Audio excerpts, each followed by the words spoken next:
उसको लेकर carpet bombing कर रहे हैं। लगातार नॉन स्टॉप कवरेज हो रही है। बुलडोजर आया, हंगामा हुआ, बुलडोजर चला गया। पर मैं बात करने वाला हूं अपनी युवा शक्ति, अपने डेमोग्राफिक डिविडेंड की, भारतीय सेना की, और कैसे युवाओं के सपनों पर बुलडोजर चल रहा है। भारतीय सेना में पिछले 3 सालों से, और 3 साल से भी दरअसल ज्यादा का वक्त हो गया है, कोई भर्ती नहीं हुई है। मैं जवानों की बात कर रहा हूं। जय जवान का नारा हम बुलंद करते हैं,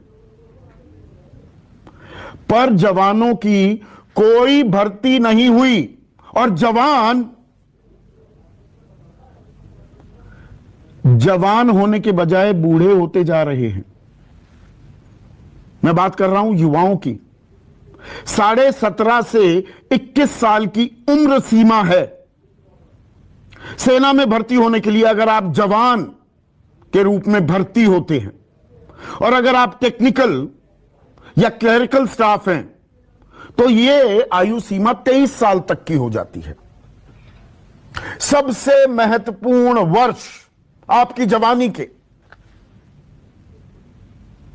पर हजारों नहीं, लाखों युवाओं की जवानी दरअसल बुढ़ापे में सीधे तब्दील हो गई है। कड़वे और कड़े शब्दों का मैं इस्तेमाल कर रहा हूं, और इसके पीछे वजह यह है कि चाहे जम्मू कश्मीर हो, पंजाब हो, हरियाणा हो, उत्तर प्रदेश हो, यहां पर अब युवा आंदोलित हो गए हैं। बिहार में भी।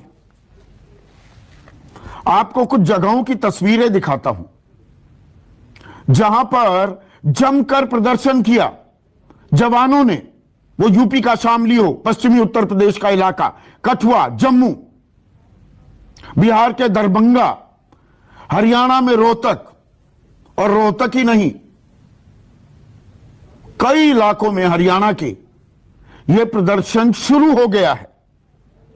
और प्रदर्शन इसलिए कि आज की तारीख में सेना में 81,000 जवानों के पद रिक्त हैं। सेना में 12 लाख से ज्यादा जवान हैं जो अपनी जान हथेली पर रखकर आपकी, मेरी, हमारे देश की सुरक्षा के लिए जान बाजी पर लगा देते हैं, जान हथेली पर लिए चलते हैं। और बहुत से लोगों का सपना ही यही होता है कि देश की सेवा करूं, देश के लिए मर मिटूं। पर जवानी जाया जा रही है इनकी।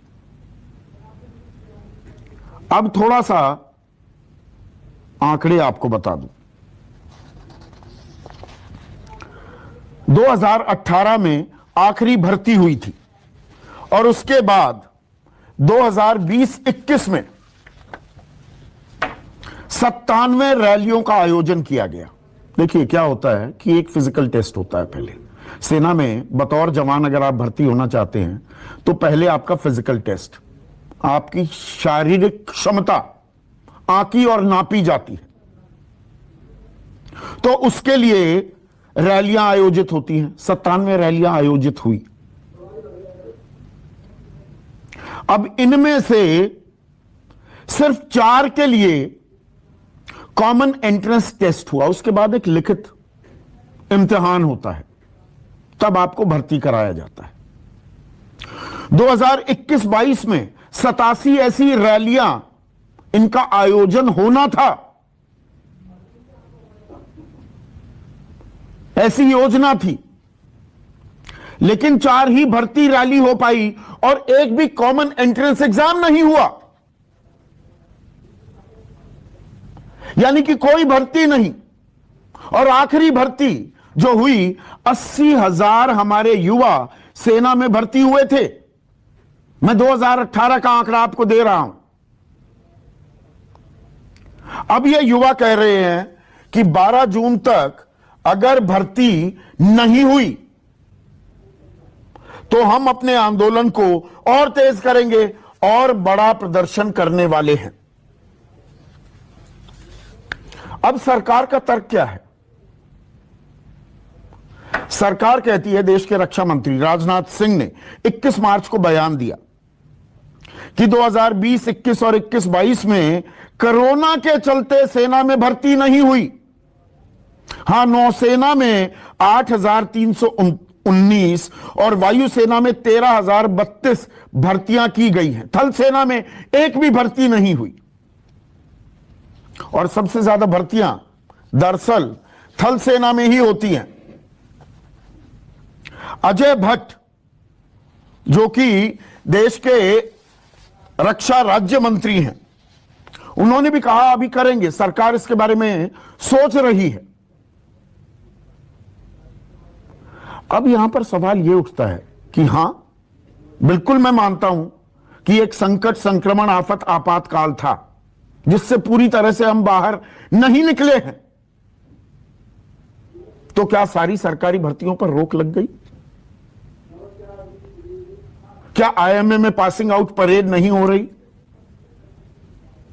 अफसर बन रहे हैं, जवान भर्ती नहीं हो रहे। और इस बात को भी छोड़ दीजिए, मैं बाल की खाल नहीं निकालना चाहता हूं, लेकिन अभी 1.5 महीना ही हुआ है, 5 राज्यों में चुनाव हुए, मुकम्मल हुए, 10 मार्च को नतीजे आए। उत्तर प्रदेश, उत्तराखंड, पंजाब, गोवा, मणिपुर। पिछले साल 5 और राज्यों में चुनाव हुए थे, पश्चिम बंगाल, असम, केरला, तमिलनाडु, पुडुचेरी। उससे पिछले साल बिहार में चुनाव हुए। और 24 मार्च 2020 जब देश में पहला लॉकडाउन, संपूर्ण लॉकडाउन की घोषणा की गई, तो उससे ठीक 2 दिन पहले कोरोना आ चुका था। तो देश में चुनाव हो सकते हैं, बड़ी बड़ी चुनावी रैलियां हो सकती हैं, कोरोना प्रोटोकॉल की धज्जियां उड़ सकती हैं, लोग कतारों में लगकर सरकार चुन सकते हैं। पर जवानों के लिए भर्ती के इम्तिहान नहीं हो सकते। अभी कुछ दिनों पहले एक वीडियो वायरल हुआ था जिसमें एक लड़का जो एक रेस्टोरेंट में काम करता है, नोएडा में ही, और वो रोज दौड़ता था। किसी ने उसे देखा, उससे पूछा, भैया क्यों दौड़ रहे हो? मैं तुम्हें लिफ्ट दे देता हूं। कि नहीं जी, फौज में जाना है। बहुत से लोगों ने अपनी संवेदनाओं का इजहार किया, बीड़ा उठाया। बहुत से रिटायर्ड फौजी भी हरकत में आए, हम दिलवाएंगे जी नौकरी, ऐसे जाबाज, ऐसे बहादुर लोग हमें चाहिए फौज में। पर that is only the tip of the iceberg. ये देश में सुर्खियां इतनी बड़ी समस्या हो गई है। एक घटना थोड़े दिन के लिए या कुछ घंटों के लिए सोचने पर हम मजबूर होंगे, परेशान भी होंगे, फिर उसे कन्वीनियंटली भूल जाएंगे। फिर कुछ रमजान, अजान, हनुमान चालीसा, कोई बुलडोजर आ जाएगा। अभी 28 अप्रैल की बात है। यहां पर एक युवा की बात नहीं है, उसकी वानगी मैं आपको दे रहा हूं।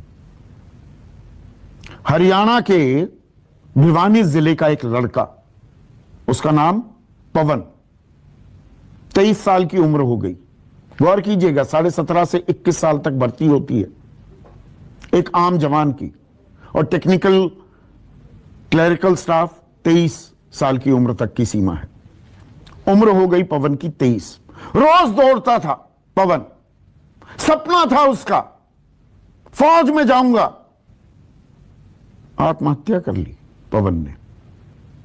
और जिस ट्रैक पर वो दौड़ता था, रोज पसीने बहाता था, सपने देखता था फौजी बनने के, उस ट्रैक पर पवन ने क्या लिखा? बापू, अपने पिता के लिए संदेश लिखा। बापू, इस जन्म में